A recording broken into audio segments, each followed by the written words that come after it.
നമ്മൾ വലിയ സ്നേഹത്തോടും ആവേശത്തോടും കൂടിയാണ് ഈ വർഷത്തെ ബൈബിൾ പഠന കൺവെൻഷനായിട്ട് ഇവിടെ എത്തിയിരിക്കുന്നത്. രൂപതയുടെ പ്ലാറ്റിനം ജൂബിലി വർഷത്തിലെ കൺവെൻഷന് വലിയ പ്രാധാന്യമുണ്ട്, പ്രത്യേകതയുണ്ട്. ആരംഭത്തിൽ തന്നെ ധാരാളം വിശ്വാസികൾ ഇതിൽ പങ്കെടുക്കാനായിട്ട് എത്തിക്കൊണ്ടിരിക്കുന്നു എന്ന് കാണുന്നതിൽ അതിയായ സന്തോഷമുണ്ട്.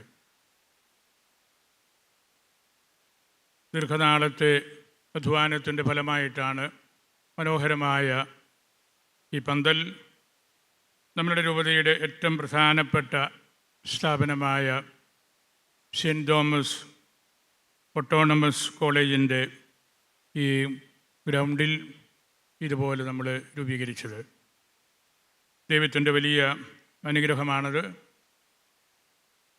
ഈ വരും ദിവസങ്ങളിലെല്ലാം തിരുവചനം സമൃദ്ധമായിട്ട് നമ്മളിവിടെ കേൾക്കും. ഇന്നത്തെ പരിശുദ്ധ കുർബാനയിൽ സക്കറിയായുടെ ബെനഡിക്തൂസ് എന്ന കീർത്തനമാണ് നമ്മളുടെ സഭ നമുക്കായിട്ട് മാറ്റിവെച്ചത്. സക്കറിയ എന്ന വാക്കിൻ്റെ അർത്ഥം ദൈവം ഓർത്തു എന്നാണ്. എലിസബത്ത് എന്ന വാക്കിൻ്റെ അർത്ഥം ദൈവം ശപഥം ചെയ്തു എന്നത്രേ. യോഹന്നാൻ എന്ന പദത്തിൻ്റെ അർത്ഥം ദൈവത്തിൻ്റെ കൃപ എന്നാണ്. ഇതെല്ലാം കൂടെ കൂട്ടി യോജിപ്പിക്കുന്ന കുടുംബനാഥനാണ് സക്കറിയ. അവർക്ക് വാർദ്ധക്യത്തിൽ ഒരു കുഞ്ഞ് ജനിക്കും എന്നുള്ള വാർത്ത കേട്ടപ്പോൾ അദ്ദേഹത്തിന് അത് വിശ്വസിക്കാൻ പ്രയാസമായി. അതുകൊണ്ട് ദൈവത്തിൻ്റെ ദൂതൻ അദ്ദേഹത്തിനൊരു ചെറിയ ശിക്ഷ നൽകി. കുഞ്ഞ് പിറക്കുന്നിടം വരെ പൂർണ്ണമായ ധ്യാനത്തിലായിരിക്കണം, നിശബ്ദതയിലായിരിക്കണം, ഒരു വാക്കുപോലും മിണ്ടാൻ പാടില്ല എന്ന്. ലൂക്ക തൻ്റെ സുവിശേഷം 2 പ്രധാനപ്പെട്ട വ്യക്തികളിലൂടെയാണ് എഴുതുന്നത്. 2 ടെമ്പിൾ പേഴ്സൺസ് എന്നവരെ വിളിക്കാറുണ്ട്. സക്കറിയ എന്ന ടെമ്പിൾ പ്രീസ്റ്റും എലിസബത്ത് എന്ന അദ്ദേഹത്തിൻ്റെ സഹധർമ്മിണി പുരോഹിതനായിരുന്ന അഹറോൻ്റെ വംശത്തിൽ പിറന്ന സ്ത്രീയെ. അങ്ങനെ 2 പൗരോഹിത്യ പരമ്പരയുടെ പ്രാർത്ഥനയുടെ ഭാഗമായിട്ടാണ് നമ്മൾ അവരെ കാണുന്നത്. കുഞ്ഞു പിറന്ന് പേരിടിയിൽ കർമ്മത്തിൽ പേരിടുന്ന കാര്യത്തിലുള്ള സ്വാഭാവികമായ മാനദണ്ഡങ്ങൾ മാറ്റിവെച്ച് അഭിപ്രായ ശേഖരണം നടത്തിയപ്പോൾ യോഹന്നാൻ എന്നാണ് കുഞ്ഞിൻ്റെ പേരെന്ന് സക്കറിയ എഴുതിക്കൊണ്ടിരുന്നപ്പോൾ അദ്ദേഹത്തിൻ്റെ നാവിൻ്റെ കെട്ടഴിഞ്ഞ് വാചാലനായി. അദ്ദേഹം പൂർണ്ണമായ അർത്ഥത്തിൽ കരിസ്മാറ്റിക്കായി. അങ്ങനെ നാവിൻ്റെ കെട്ടഴിഞ്ഞപ്പോൾ അദ്ദേഹം പാടിയ പാട്ടാണ് ബെനഡിക്തൂസ്, വാഴ്ത്തപ്പെട്ടവൻ എന്നുള്ള അതിമനോഹരമായ ആ കീർത്തനം. സുവിശേഷം മുമ്പോട്ട് വെക്കുന്ന ഈ നാളുകളിൽ തുടർച്ചയായിട്ട് നമ്മൾ പരിശുദ്ധ കുർബാനയിൽ വായിക്കുന്ന തിരുവചന ഭാഗങ്ങളിൽ മാഗ്നിഫിക്കാത്തും മറിയത്തിൻ്റെ കീർത്തനവും ബെനഡിക്തൂസും സക്കറിയായുടെ കീർത്തനവും നുങ്ക് ദിമിത്തിസ്, ഇപ്പോൾ ഈ ദാസനെ വിട്ടയക്കണമേ എന്നുള്ള ശീമോൻ്റെ കീർത്തനവും മുഖ്യ സ്ഥാനം തന്നെയാണ് പിടിച്ചിരിക്കുന്നത്.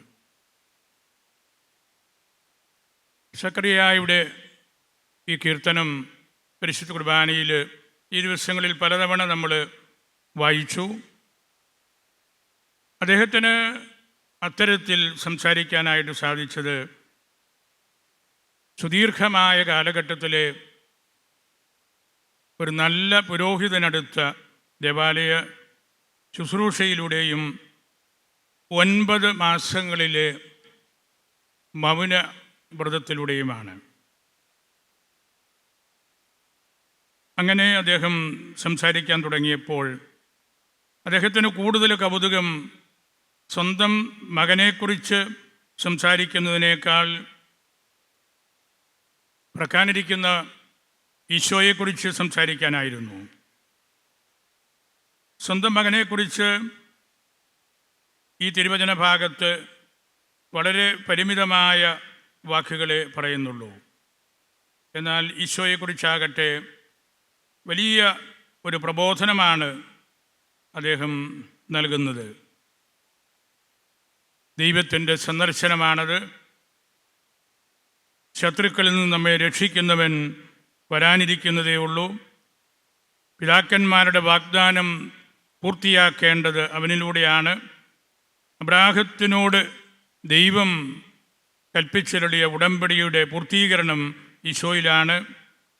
ശത്രുക്കളിൽ നിന്നുള്ള സംരക്ഷണം നമുക്കെല്ലാവർക്കും അവനിലൂടെ ലഭിക്കും തുടങ്ങിയ വലിയ കീർത്തനം പിറക്കാനിരിക്കുന്ന രക്ഷകനെക്കുറിച്ച്. അവസാനമായിട്ട് മകനെക്കുറിച്ചും സക്കറിയ പറഞ്ഞു, നീയോ കുഞ്ഞെ അത്യുന്നതൻ്റെ പ്രവാചകൻ എന്ന് വിളിക്കപ്പെടും. നീ അവൻ്റെ മുമ്പേ പോയി വഴിയൊരുക്കണം. പാപാന്തകാരത്തിൽ നിന്ന് ജനത്തെ പ്രകാശത്തിലേക്ക് നയിക്കാനുള്ള പരിശ്രമം നടത്തണം. സമാധാനത്തിൻ്റെ മാർഗത്തിൽ ജനതകളെ ഒരുക്കണം. ഉന്നതത്തിൽ നിന്നുള്ള ഉദയരശ്മി ഓറിയൻസ് എക്സ് ആൾത്തോ ഈശോ വരുമ്പോൾ നല്ല വഴിയുണ്ടായിരിക്കണം, നല്ല മനസ്സുകളുണ്ടായിരിക്കണം, നല്ല സ്വീകാര്യത ഉണ്ടായിരിക്കണം. അതാണ് നിൻ്റെ ജോലി, അത് മാത്രമാണ് നിൻ്റെ ജോലി എന്നും ഈ കീർത്തനത്തിൽ അദ്ദേഹം ഹൃദയം തുറന്ന് പാട്ടുപാടി നമ്മെ പഠിപ്പിക്കുകയായിരുന്നു. അതാണ് ബെനഡിക്തുസ്, വരാനിരിക്കുന്ന ഈശോയെക്കുറിച്ചുള്ള വാഴ്ത്തലും അതിൻ്റെ തൊട്ടുപിറകിൽ മകനായിരിക്കുന്ന യോഹന്നാൻ നടത്തേണ്ട ശുശ്രൂഷകളും. നമ്മൾ തിരുവചന പഠന പരമ്പരയിലേക്ക് പ്രവേശിക്കുകയാണല്ലോ. ഉണ്ണിയുടെ പിറവി, തിരുപ്പിറവി, യൽദയ്ക്ക് വേണ്ടി നമ്മൾ കാതോർത്ത് വസിക്കുന്ന നാളുകളാണ്. ദൈവം പിറക്കുന്നത് കോലാഹലങ്ങൾക്കെല്ലാം അപ്പുറത്താണ്. പാർശ്വവൽക്കരിക്കപ്പെട്ട ഇടങ്ങളിലായിരിക്കാം, വലിയ സത്രങ്ങൾക്ക് അപ്പുറത്തുള്ള കേവലം തൊഴുത്തുകളിലായിരിക്കാം. ബാഹ്യമായ എല്ലാ ആർഭാടങ്ങൾക്കും അപ്പുറത്തുള്ള ഒരു ഇടത്തായിരിക്കാം ഈശോ പിറക്കുന്നത് എന്നുള്ള സത്യമാണ് നിരന്തരമായിട്ട് ഈ കാലഘട്ടം, മംഗളവാർത്ത കാലഘട്ടം നമ്മെ ഓർമ്മിപ്പിക്കുന്നത്. വേദപുസ്തകത്തിൻ്റെ താളുകളിൽ അവനെവിടെയാണ് പിറക്കുന്നതെന്ന് നമുക്ക് കണ്ടെത്താനായിട്ട് സാധിക്കും. കർത്താവിനെ തേടി വലിയ അന്വേഷണം നടത്തിയ പണ്ഡിതന്മാർക്ക്, പൂജരാജാക്കന്മാർക്ക് ഈ ശിശുവിനെ അപ്രതീക്ഷിതമായ സ്ഥലത്ത് കണ്ടെത്താനും കയ്യിലുള്ളതെല്ലാം സമർപ്പിക്കാനും സാധിച്ചു. പക്ഷേ നമ്മൾ അന്നും ഒരുപക്ഷെ ഇന്നും പലപ്പോഴും കാണുന്നത് ഈശോ എന്ന കുഞ്ഞിനെക്കുറിച്ചുള്ള ഭയമാണ്. ഈ കുഞ്ഞിനെക്കുറിച്ചുള്ള ഭയമായിരുന്നു 2 വയസ്സിൽ താഴെയുള്ള 30-ൽ പരം ശിശുക്കളെ ബേത്ലഹേമിൽ കൊന്നുകളയാൻ ഹെറോദേസിനെ പ്രേരിപ്പിച്ചത്. ഹെറോദ്യൻ ടെൻഡൻസി എന്നുള്ള ഒരു പാപാവസ്ഥ ലോകത്തിൽ പലയിടത്തുമുണ്ട്, പലരിലുമുണ്ട്. അസൂയ വളർന്ന് മക്കളെയും മാതാപിതാക്കളെയും കൊച്ചുമക്കളെയും ഒക്കെ വേണ്ടി വന്നാൽ കൊല ചെയ്യാൻ മടിയില്ലാത്ത ഒരു മനോഭാവം നമ്മൾ എല്ലാ ദിവസവും മാധ്യമങ്ങളിലും പ്രിൻ്റ് മീഡിയയിലുമൊക്കെ നമ്മൾ കാണുന്ന ഒരു കാര്യവും അതാണ്. ഒരു പുതിയ തലമുറയുടെ ശിരഛേദനത്തിന് പലപ്പോഴും വഴിയൊരുക്കുന്നവർ ഒട്ടനവധി പേരുണ്ട്. ശിശുവധം കേവലം ഒരു ചരിത്ര സംഭവം മാത്രമല്ല, ദാരുണമായ രീതിയിൽ ആവർത്തിക്കപ്പെടുന്ന ഒരു കാര്യമാണത്. അതിനെതിരായിട്ടുള്ള ശക്തിയാണ് നമ്മൾ ഈ മംഗളവാർത്തയിൽ സ്വായത്തമാക്കേണ്ടത്. അസൂയ വളരെയേറെ വളർന്നു വരുന്നുണ്ട്. കായേന് അബേലിനോടും ശാവൂലിന് ദാവീദിനോടും സ്വന്തം സഹോദരങ്ങൾക്ക് ജോസഫിനോടും യഹൂദ ജനതയ്ക്ക് പൊതുവെ ഈശോയോടും ഒക്കെ ഇതായിരുന്നു. ഇതൊരു വലിയ രോഗമാണ്. അസൂയ പിറക്കുന്നിടത്ത് സമാധാന പിറവി ക്ലേശകരമായിരിക്കാം. തിരുപ്പിറവിക്ക് വേണ്ടി നമ്മൾ ഒരുങ്ങുമ്പോൾ നമ്മുടെ മനസ്സുകളെ നമ്മൾ ഒന്നുകൂടെ ശുദ്ധീകരിക്കേണ്ടതായിട്ട് വന്നേക്കാം. തിരുപ്പിറവിയുടെ കാലം നമ്മുടെ ഉള്ളിലെ കൃത്രിമത്വങ്ങളെ അഴിച്ചും അടിച്ചും മാറ്റേണ്ട സമയമാണ്. ഭൗതികത വെടിഞ്ഞ് ശാലീനതയും കുലീനതയും സ്വന്തമാക്കുമ്പോഴാണ് തിരുപ്പിറവിയുടെ സന്ദേശം നമുക്ക് സ്വന്തമാക്കാൻ പറ്റുന്നത്. ഉള്ളിലെ ശൈശവ നൈർമല്യം പലരിലും ഇല്ലാതായി പോകുന്നുണ്ട്. കുഞ്ഞുങ്ങളിലൂടെയാണ് ദൈവം സ്വർഗത്തെ താഴേക്കിറക്കുന്നത്. വെറുതെ അല്ലല്ലോ ഫറവോയും ഹെറോദേസുമൊക്കെ കുഞ്ഞുങ്ങളെ കൊല്ലാം എന്ന് തീരുമാനിച്ചതും. കുഞ്ഞുങ്ങളെ കൊന്ന് വല്ലാത്ത വലിപ്പത്തിൽ എത്തിയിട്ടുള്ള ആളുകളും തീരെ എണ്ണത്തിൽ കുറവായിരിക്കുകയില്ല. നമ്മൾ വലിയ പ്രതീക്ഷയോടുകൂടിയാണ് ഈ പന്തലിൽ കർത്താവിൻ്റെ വരവ് നോക്കി പാർത്ത് ഇരിക്കുന്നത്. ഇവിടെ നമ്മൾ പഠിക്കുന്നത് ദൈവവചനമാണ്. ദൈവവചനം വിശുദ്ധ ലിഖിതങ്ങളിലും ബൈബിളിലും വിശുദ്ധ പാരമ്പര്യങ്ങളിലുമാണ് എന്ന് നമ്മൾ ഒരിക്കൽ കൂടെ ഓർത്തെടുക്കേണ്ടതുണ്ട്. സ്പോക്കൺ ബൈ ഗോഡ്, ദൈവം സംസാരിച്ച വചനം എഴുതപ്പെട്ട ബൈബിളിലും നമ്മൾ കൈമാറ്റം ചെയ്തുകൊണ്ടിരിക്കുന്ന ആഘോഷപൂർവ്വം നമ്മൾ പരികർമ്മം ചെയ്യുന്ന പരിശുദ്ധ കുർബാനയിലും യാമപ്രാർത്ഥനയിലും ഒക്കെയാണ്. നമ്മൾ ഈ കൺവെൻഷൻ്റെ ആദ്യകാലം മുതൽ ഇത്തരത്തിലുള്ള ഒരു കൂട്ടി യോജിപ്പാണ് ആഗ്രഹിച്ചിട്ടുള്ളതും. ദൈവവചനത്തെ ആഴത്തിൽ മനസ്സിലാക്കാൻ തിരുവചനവും സഭയുടെ പാരമ്പര്യങ്ങളും നമ്മൾ ആഴത്തിൽ പഠിക്കണം. അത് രണ്ടും തമ്മിലുള്ള പാരസ്പര്യമാണ് സഭകളുടെ ഹൃദയത്തിൽ കാത്തുസൂക്ഷിക്കേണ്ട അടിസ്ഥാനപരമായിട്ടുള്ള കാര്യം. ദൈവവചന പ്രഘോഷണം കുർബാനയ്ക്ക് നടുവിലും അതിൻ്റെ നിറവിലുമായിരിക്കണമെന്ന് തിരുസഭ നമ്മെ പഠിപ്പിക്കുന്നുണ്ട്.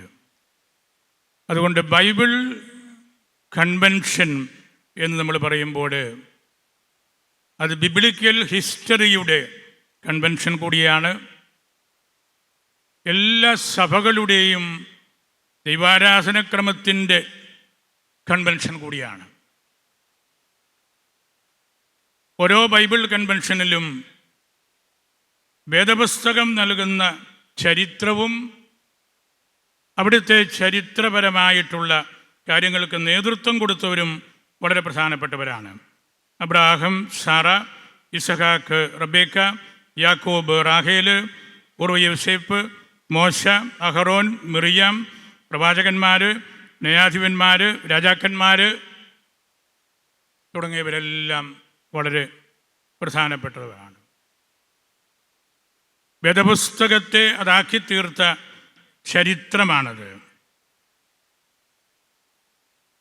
ഭാരതത്തിൽ നമുക്ക് നമ്മളുടെ സഭയെ സംബന്ധിച്ചും സുറിയാനി സഭയെ സംബന്ധിച്ച് മാർത്തോമ്മ ശ്ലീഹായിലൂടെ നമുക്ക് ലഭിച്ച ആ വിശുദ്ധമായ പൈതൃകത്തെ നമ്മൾ സംരക്ഷിക്കാൻ കൂടുതൽ കടപ്പെട്ടവരാണ് പല രൂപതക്കാരായ നമ്മൾ. ആദ്യ നൂറ്റാണ്ട് മുതൽ യഹൂദ പാരമ്പര്യത്തോടും നസ്രാണി പാരമ്പര്യത്തോടും ഏറ്റവും ചേർന്ന് കിടക്കുന്ന ഒരു പ്രദേശമാണ് നമ്മളുടെ രൂപത. അതുകൊണ്ട് ആ വിശുദ്ധമായ പൈതൃകത്തെ കൂടുതൽ അടുത്തറിയാനുള്ള അവസരം കൂടിയായിട്ട് വേദപുസ്തക തിരുവചന വ്യാഖ്യാനങ്ങൾ നമ്മെ സഹായിക്കണം. അപ്പോഴാണ് ദൈവവചന പഠനം എന്ന് പറയുന്നത് തിരുവചനവും വിശുദ്ധ പാരമ്പര്യവും ചേർന്ന് ഒരുമിച്ച് നൽകേണ്ട ഒരു യാഥാർത്ഥ്യമാണെന്ന് നമ്മൾ മനസ്സിലാക്കുന്നത്. ഈ സഭയുടെ ആദ്യ നൂറ്റാണ്ടിന് ശേഷം മധ്യ കാലഘട്ടത്തിൽ വീണ്ടും ഈ സഭയ്ക്ക് വേണ്ടി വളരെയേറെ കഠിനാധ്വാനം ചെയ്തവരുടെ ഒരു പരമ്പരയുണ്ട്. കടുത്തുരുത്തിക്കാരനായ കടവിൽ ചാണ്ടി,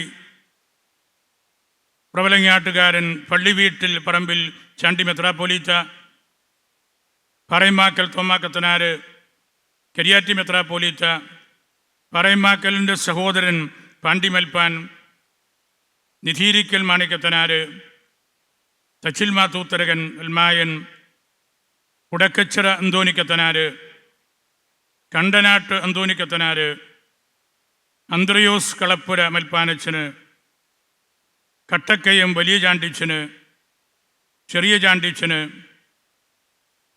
പ്ലാസിഡ് പൊടിപ്പാറ മൽപ്പാന്, ഇങ്ങനെ ഒട്ടനവധി ആളുകളുണ്ട്.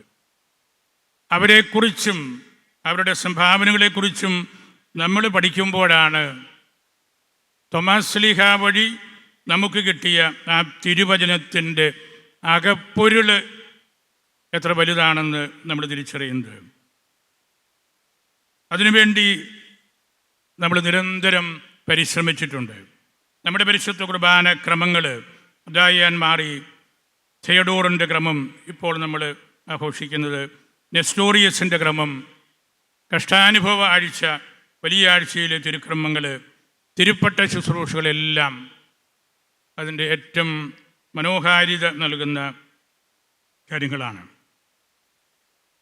ഇത്തരത്തിലുള്ള പഠനങ്ങൾക്ക്, ആശ്രമങ്ങൾക്കും ദേറാകൾക്കും വലിയ പ്രാധാന്യമുണ്ട്. നമ്മുടെ രൂപതയിലെ തന്നെ കാപ്പന്തല ദേറായിലൂടെ സുറിയാനി ഭാഷയും നമ്മളുടെ ദൈവാരാധനക്രമവും അനേകർ വന്ന് പഠിക്കുകയും മനസ്സിലാക്കുകയും ചെയ്യുന്നുണ്ട്. സഭയുടെ പിതാക്കന്മാരെക്കുറിച്ച്, ആദിമസഭയുടെ പിതാക്കന്മാരെക്കുറിച്ചും 12 ശ്ലീഹന്മാരെക്കുറിച്ചും നമ്മൾ കൂടുതൽ പഠിക്കുമ്പോഴാണ് ബൈബിൾ കൺവെൻഷൻ്റെ അടിസ്ഥാനപരമായ യാഥാർത്ഥ്യങ്ങൾ കൂടുതൽ നമുക്ക് മനസ്സിലാകുന്നത്. ആ കൂട്ടത്തിൽ തന്നെ നമ്മളുടെ സഭയിലെ സുറമലബാർ സഭയിലെ വിശുദ്ധന്മാർ, വാഴ്ത്തപ്പെട്ടവർ, ധന്യൻ, ദൈവദാസന്മാരും ദാസികളും അവരും വളരെ പ്രധാനപ്പെട്ടവരാണ്. ദൈവവചനം അവരെപ്രകാരം പഠിച്ചു, സഭയുടെ വിശുദ്ധ പാരമ്പര്യം അവരെങ്ങനെ ഹൃദയത്തിൽ സൂക്ഷിച്ചു എന്നുള്ള കാര്യങ്ങളിലേക്ക് അത് നമ്മളെ എത്തിക്കുകയാണ്. അപ്പോൾ നമ്മൾ ഈ ദിവസങ്ങളിൽ തിരുവചന പഠനത്തിനായിട്ട് ഇവിടെ ആയിരിക്കുമ്പോൾ എഴുതപ്പെട്ട തിരുവചനവും നമ്മൾ സെലിബ്രേറ്റ് ചെയ്യുന്ന തിരുവചനവും വാക്കുകളിലൂടെ ജീവിതത്തിലൂടെ കൈമാറ്റം ചെയ്യുന്ന മറ്റ് പ്രാദേശിക പാരമ്പര്യങ്ങളും എല്ലാം ഏറ്റവും പ്രധാനപ്പെട്ട കാര്യങ്ങളാണ്. ആഴമുള്ള കാര്യങ്ങളാണ് അവയെല്ലാം. സഭാ പൈതൃക പ്രണയം എന്നൊരു കാര്യം സഭയുടെ പിതാക്കന്മാരിലെല്ലാം നമ്മൾ കാണുന്നുണ്ട്. നമ്മുടെ സഭയ്ക്കുള്ളിലെയും ഞാൻ പേരെടുത്ത് പറഞ്ഞ 10-12 വലിയ ആളുകളുടെ ജീവിതവും അതുതന്നെയാണ്. വിശുദ്ധ ഗ്രന്ഥത്തിലെ പൂർവ്വപിതാക്കന്മാരെയും ആദിമസഭയിലെ പിതാക്കന്മാരെയും അപ്പസ്തോലിക സഭകളുടെ ശ്ലൈഹിക പാരമ്പര്യത്തെയും എല്ലാം നമ്മൾ കൂട്ടുപിടിക്കുമ്പോഴാണ് ദൈവവചനത്തിൻ്റെ കാതൽ ഓരോ നിമിഷവും നമ്മുടെ ഹൃദയത്തിൽ നമുക്ക് സ്വന്തമാക്കാൻ സാധിക്കുന്നത്. മനുഷ്യരുടെ മുഖം നോട്ടമില്ലാതെ സത്യത്തിൻ്റെ മുഖം നോക്കി സംസാരിച്ചവരുടെ ഒരു പട്ടികയാണ് ഞാൻ എടുത്തു പറഞ്ഞത്. അതുകൊണ്ടാണ് ഈ ലോകത്തിൽ ദൈവ സംസ്കാരം, ഒരു ദൈവഭാഷ ഒക്കെ നമുക്ക് കൊണ്ടു നടക്കാനും ജീവിക്കാനും സാധിക്കുന്നത്. വിശുദ്ധ ഗ്രന്ഥത്തിലെ നിർണായകമായ സംഭവങ്ങളെക്കുറിച്ചും അതിൻ്റെ പ്രാധാന്യത്തെക്കുറിച്ചുമെല്ലാം വളമലാനച്ചൻ ആ ടീം നമ്മളോട് സംസാരിക്കും. നമ്മളുടെ സ്വന്തമായിട്ടുള്ള എല്ലാ സഭാത്മക യാഥാർത്ഥ്യങ്ങളും നമ്മൾ സ്വീകരിക്കുമ്പോഴാണ് നമുക്ക് നമ്മളുടെ കാലിൽ നിന്ന് മറ്റുള്ളവരെ നയിക്കാനും നമുക്ക് നടക്കാനും സാധിക്കുന്നത്. അല്ലാത്തപക്ഷം നമ്മൾ ഉപരിപ്ലവമായ രീതിയിൽ നീങ്ങുകയായിരിക്കും. സാർവത്രിക സഭയുടെ പ്രബോധനങ്ങളും ഈ ദൈവ വചനത്തിൻ്റെ, എഴുതപ്പെട്ട വചനത്തിൻ്റെയും ആഘോഷിക്കപ്പെടുന്ന ക്രേഡൽ ഫോർമുലയുടെയും എല്ലാം ഈറ്റില്ലങ്ങളാണ്. ആദ്യത്തെ സുനകദോസ്, നിക്കിയ സുനകദോസ് കഴിഞ്ഞിട്ട് 1700 വർഷങ്ങൾ 2025 എത്തുകയാണ്. നമ്മളതിലേക്ക് പ്രവേശിക്കുകയാണ്. നിക്കിയ വിശ്വാസ പ്രമാണം എല്ലാ സഭകളും ഏറ്റവും ആദ്യത്തെ അടിസ്ഥാന സത്യമായിട്ട് സ്വീകരിക്കുന്നവരാണ്. എല്ലാ ക്രൈസ്തവരും ഒന്നിക്കുന്ന യാഥാർത്ഥ്യമാണ് നിക്കിയയിലെ വിശ്വാസ പ്രമാണം. അതുകൊണ്ട് അതിന് വലിയ സഭൈക്യ സംബന്ധമായ ദൈവശാസ്ത്രപരമായ പ്രാധാന്യം കൂടിയുണ്ട് എന്ന് നമ്മൾ തിരിച്ചറിയണം. തിരുവചനം വെളിച്ചം പകരേണ്ടതാണ്. വെളിച്ചം എപ്പോഴും പകരേണ്ടതാണ്, പടരേണ്ടതാണ്, പരത്തേണ്ടതാണ്. നമ്മൾ വെളിച്ചം ജീവിതത്തിൽ കൊണ്ടു നടക്കുന്നവരാണ്. ഈശോയുടെ മനുഷ്യാവതാരത്തെക്കുറിച്ച് പ്രത്യേകിച്ച് ഇപ്പോൾ നമ്മൾ സെലിബ്രേറ്റ് ചെയ്യുന്ന കുർബാനയിൽ, നാഫ്രായിൽ ദൈവം മനുഷ്യത്വം എടുത്തു, ദൈവം മനുഷ്യത്വം ധരിച്ചു, ദൈവം മനുഷ്യത്വം ഉടുത്തു എന്ന് മാറി മാറി പറയുന്നുണ്ട്. വലിയ ദൈവശാസ്ത്ര മാനങ്ങളുള്ള കാര്യമാണ് അതെല്ലാം. അതൊക്കെ കൂടുതലായിട്ട് പഠിക്കുവാനുള്ള അവസരമായിട്ട് കൂടെ ഇത്തരത്തിലുള്ള ബൈബിൾ കൺവെൻഷൻ കാരണമായി തീരണം. അപ്പോഴാണ് സഭയുടെ സമഗ്രമായിട്ടുള്ള കാഴ്ചപ്പാടുകൾ നമുക്ക് കൊണ്ടു നടക്കാനും നമുക്ക് ജീവിക്കാനും സാധിക്കുന്നത്. തിരുപ്പിറവിക്ക് വേണ്ടി നമ്മൾ കാത്തിരിക്കുകയാണ്. ഒരു സാധാരണക്കാരനെ സംബന്ധിച്ച് തിരുപ്പിറവി ഒരു കേക്കായിരിക്കാം, ഒരു പുത്തൻ വസ്ത്രമായിരിക്കാം, ഒരു ഡയറി ആയിരിക്കാം, ഒരു ചെറിയ ബാഗായിരിക്കാം, ഒരു കുടയായിരിക്കാം, ഒരു മുട്ടയായിരിക്കാം, പേന ആയിരിക്കാം, ഒരു നേരത്തെ ഭക്ഷണമായിരിക്കാം, ക്ഷമിക്കപ്പെടുന്ന അനുഭവമായിരിക്കാം, ഒരു ചിരിയായിരിക്കാം. ഇതൊക്കെയാണ് തിരുപ്പിറവി.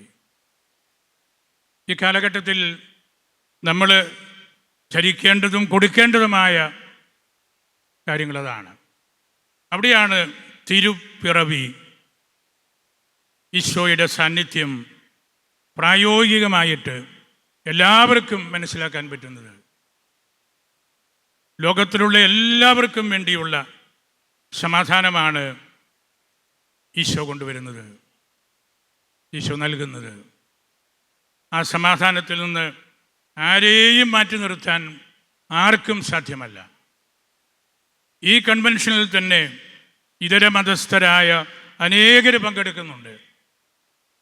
ഈ കഴിഞ്ഞ മണിക്കൂറിൽ തന്നെ ഇതര മതവിഭാഗത്തിൽപ്പെട്ട ചിലർ എന്നെ വിളിച്ച് സംസാരിക്കുകയുണ്ടായി. എപ്പോഴാണിത് തുടങ്ങുന്നത്?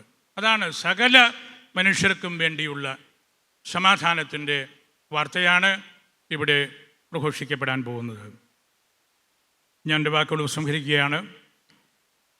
ഈ വരും നാളുകളിൽ 5 ദിവസങ്ങളിൽ തുടർച്ചയായിട്ട് പരിശുദ്ധ കുർബാനയിലും തിരുവചന പ്രഘോഷണത്തിലും നമ്മൾ ആയിരിക്കുമ്പോൾ നമുക്ക് ഈശോ നഷ്ടപ്പെടാതെ നമ്മുടെ ഹൃദയങ്ങളിൽ ഒരു പിറവി നടക്കുന്നുണ്ട് എന്നുള്ള അനുഭവം ഉണ്ടാകണം. കണക്കുകൾ കൂട്ടി ഈശോ എന്നാണ് എവിടെയാണ് പിറക്കുന്നത് എന്ന് നോക്കിയെടുത്താൽ മാത്രം പോരാ. അതൊരു അനുഭവമായിട്ട് നമുക്കെല്ലാവർക്കും മാറണം. ഇതിനുവേണ്ടി അധ്വാനിച്ച ഒട്ടനവധി ആളുകൾ, പ്രത്യേക നേതൃത്വം കൊടുത്ത ചെല്ലാളച്ചൻ മോൺസിഞ്ഞോർ വേത്താനത്ത്, അതുപോലെ മറ്റു ചെല്ലാളച്ചന്മാർ, നമ്മളുടെ വെള്ളമരുതങ്കിലച്ഛന്, പുതുപ്പറമ്പിലച്ഛന്, അവരുടെ വലിയൊരു ടീം, ഇതിൽപ്പെട്ട പലരും നമ്മുടെ സ്റ്റേജിലും ഈ സദസ്സിലുമുണ്ട്. അവരുടെ അധ്വാനം ഒട്ടും ചെറുതല്ല. 1.5 മാസമായിട്ട് അവർ നടത്തിയ കഠിനാധ്വാനത്തിൻ്റെ ഫലമായിട്ടാണ് ഇന്ന് നമ്മൾ ഇവിടെ ഇരിക്കുന്നത്. നമുക്കതെല്ലാം ഹൃദയത്തിൽ സൂക്ഷിക്കാം. നമ്മുടെ വലിയ പിതാവ് ഈ മണിക്കൂറിൽ നമ്മുടെ കൂട്ടത്തിലുണ്ട്. ഇന്നലെ രൂപതയുടെ വൈദിക സമ്മേളനം ആയിരുന്നു. 350 അച്ഛന്മാർ ഒന്നിച്ച് നമ്മളുടെ പാസ്റ്ററൽ ഇൻസ്റ്റിറ്റ്യൂട്ടിൽ 3 മണിക്കൂർ ഉണ്ടായിരുന്നു. ആ സമയമെല്ലാം പിതാവും വരികയും അവിടെ ചെറുതായിട്ട് സംസാരിക്കുകയും ചെയ്തു. ഇന്നും ഈ പവിത്രമായ വേദിയിൽ പിതാവുണ്ട്. പിതാവ് ആരംഭിച്ച ഒരു കാര്യമായിരുന്നു ഈ ബൈബിൾ കൺവെൻഷൻ. അത് ഇടമുറിയാതെ മുൻപോട്ട് പോവുകയാണ്. പിതാവിൻ്റെ സുദീർഘമായ മേലധ്യക്ഷ ശുശ്രൂഷ നമ്മൾ കഴിഞ്ഞ വർഷം ഓർത്ത് ദൈവത്തെ സ്തുതിച്ച് നന്ദി പറഞ്ഞു. 752 തിരുപ്പട്ടങ്ങൾ ശുശ്രൂഷ നടത്തിയ കാർമ്മികത്വം വഹിച്ച ആളാണ് നമ്മുടെ വലിയ പിതാവ്. ലോകത്തിൽ വേറെ ഒരു മെത്രാനും അത്രയും തിരുപ്പട്ടം കൊടുത്തിട്ടുണ്ടെന്ന് ഞാൻ കരുതുന്നില്ല, ആരും. കാരണം അത് അസാധ്യമായ കാര്യമാണ്. വയലിൽ പിതാവിൻ്റെ സഹായമെത്രാനായിട്ട് വന്ന ആദ്യ വർഷം മുതൽ പിതാവ് രൂപതയിൽ തിരുപ്പട്ട ശുശ്രൂഷകളിലൂടെ നിറഞ്ഞു നിന്ന വ്യക്തിയാണ്. ഈ 28-ാം തീയതി പ്ലാറ്റിനം ജൂബിലി പ്രമാണിച്ച് നമ്മുടെ ഭദ്രാസന ദേവാലയത്തിൽ കത്തീഡ്രൽ പള്ളിയിൽ നമ്മുടെ ഡീക്കന്മാർക്ക് ഒരുമിച്ചാണ് പട്ടം നൽകുന്നത്. പിതാവ് ആ തിരുപ്പട്ട കർമ്മത്തിലും എത്തുകയും 2 പേർക്ക് തിരുപ്പട്ടം നൽകുകയും ചെയ്യുന്നുണ്ട്. എല്ലാം നമുക്ക് വലിയ ചരിത്ര ഓർമ്മകളാണ്. മറ്റാർക്കും അവകാശപ്പെടാൻ പറ്റാത്ത വിധം ദൈവം കൊടുക്കുന്ന അനുഗ്രഹമാണ്. പിതാവിൻ്റെ സാന്നിധ്യത്തെ സ്നേഹത്തോടെ ഓർക്കുന്നു. ഈ പന്തലിൽ ആയിരിക്കുന്ന നിങ്ങൾ ഓരോരുത്തരും ഒരുപോലെ വിലപ്പെട്ടവരാണ്. നിങ്ങളുടെ സാന്നിധ്യമാണ് ഇതിൻ്റെ കാതലായ യാഥാർത്ഥ്യം.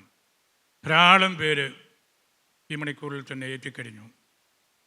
നമ്മൾ സ്നേഹനിധിയായ വളം ലാനിച്ചൻ്റെ വാക്കുകൾക്ക് വേണ്ടി കാതോർത്ത് നിൽക്കുകയാണ്. ലോകം മുഴുവനും അദ്ദേഹത്തെ കേൾക്കുന്നുണ്ട്. തിരുവചനവുമായിട്ട് അദ്ദേഹം ലോകത്തിൻ്റെ അതിർത്തികൾ വരെ പോകുന്നയാളാണ്. ഈശോ പറഞ്ഞല്ലോ, ലോകത്തിൻ്റെ അതിർത്തികൾ വരെ പോകുവിൻ. ആ കൂട്ടത്തിലും ഈശോ പറഞ്ഞു, എൻ്റെ ഓർമ്മയ്ക്കായിട്ട് ചെയ്യുവിൻ. അവിടെയും ഞാൻ ആദ്യം പറഞ്ഞ ആ കാര്യം, തിരുവചനം എന്നത് തിരുവചന വ്യാഖ്യാനങ്ങൾ മാത്രമല്ല, പരിശുദ്ധ കുർബാനയുടെ അർപ്പണവും ആഘോഷവും കൂടിയാണ്. ലോകത്തിൻ്റെ അതിർത്തികൾ വരെ പോകുവിൻ, എൻ്റെ ഓർമ്മയ്ക്കായി ഇത് ചെയ്യുവിൻ. ഇത് രണ്ടും നമ്മൾ ഒന്നിച്ച് വായിക്കേണ്ട കാര്യമാണ്. ഈ പന്തലിൽ ഈ കഴിഞ്ഞ 4 പതിറ്റാണ്ടുകളിലും നമ്മൾ അതിനു വേണ്ടിയാണ് പരിശ്രമിച്ചത്. ഇന്നും നമ്മൾ അത് തന്നെയാണ് ഇവിടെ ആരംഭിച്ചതും. അങ്ങനെ പരിശുദ്ധ കുർബാനയോടും ഈ പ്രാദേശിക അപ്പസ്തോലിക സഭയോടുമുള്ള ബന്ധം കൂടുതൽ മനസ്സിലാക്കാൻ കൂടെ നമ്മളുടെ ഈ വചന വിരുന്ന് ഇടയാക്കട്ടെ എന്ന് പ്രാർത്ഥിക്കുന്നു. നിങ്ങളെല്ലാവരെയും പരിശുദ്ധ അൽഫോൻസാമയ്ക്ക് സമർപ്പിക്കുന്നു. പിന്നെ വലിയ പിതാവിൻ്റെയും നിങ്ങളുടെ എല്ലാവരുടെയും അനുവാദത്തോടു കൂടി ഈ വലിയ ബൈബിൾ കൺവെൻഷൻ ഔപചാരികമായിട്ട് ഉദ്ഘാടനം ചെയ്തതായി അറിയിക്കുന്നു.